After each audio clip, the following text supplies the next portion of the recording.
Brilliance Audio presents the unabridged recording of Trust Me by Jeff Abbott, performed by Luke Daniels.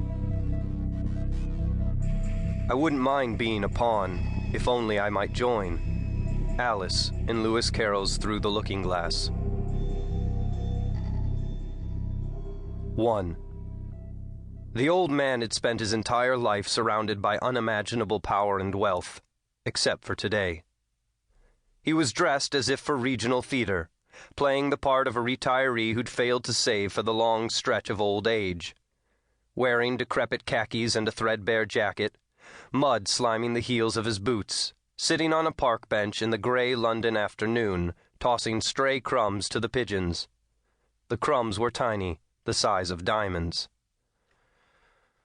The man in the gray suit, standing near him, pretending to talk on a cell phone, didn't look at the old man.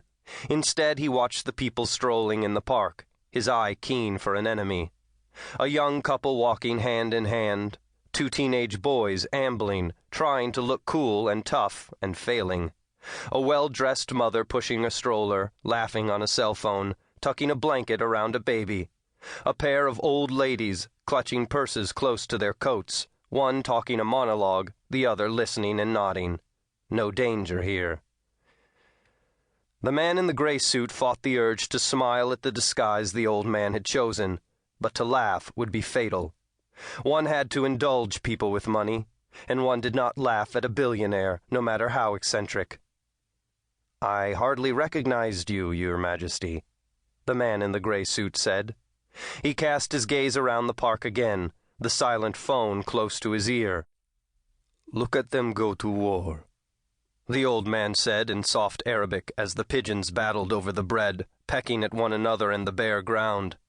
"They dance for me, as if I have strings on their wings."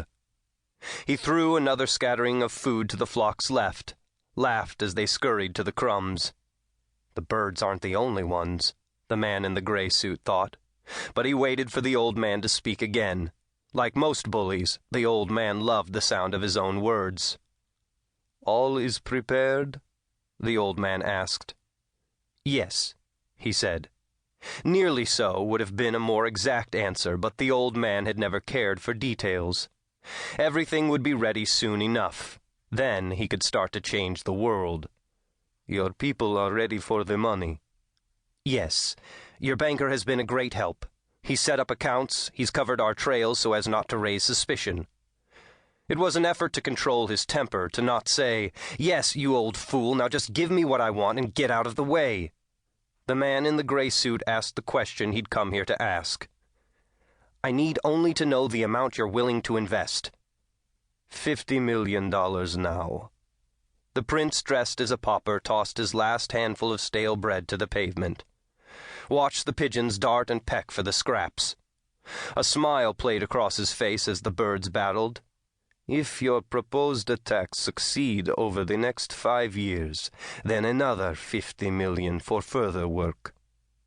The man in the gray suit felt a heaviness seize his chest, felt the thud of blood in his ears.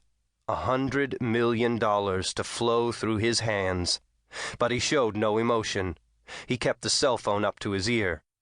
September 11th didn't even cost $1 million to carry out. "Yes, but it was not a long-term investment.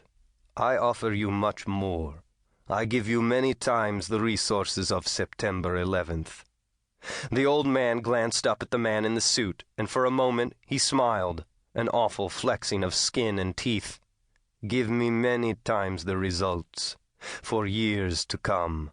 Make them bleed for a lifetime." "I will."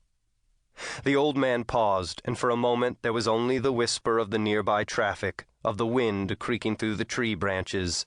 "It is an investment in the future of a better world." The pigeons pulled around the man's feet, hungry for more. He kicked them away from his foot with a disgusted snarl. "You are generous." The old man looked up. "If you fail me, you and anyone you care about will die." The man in the gray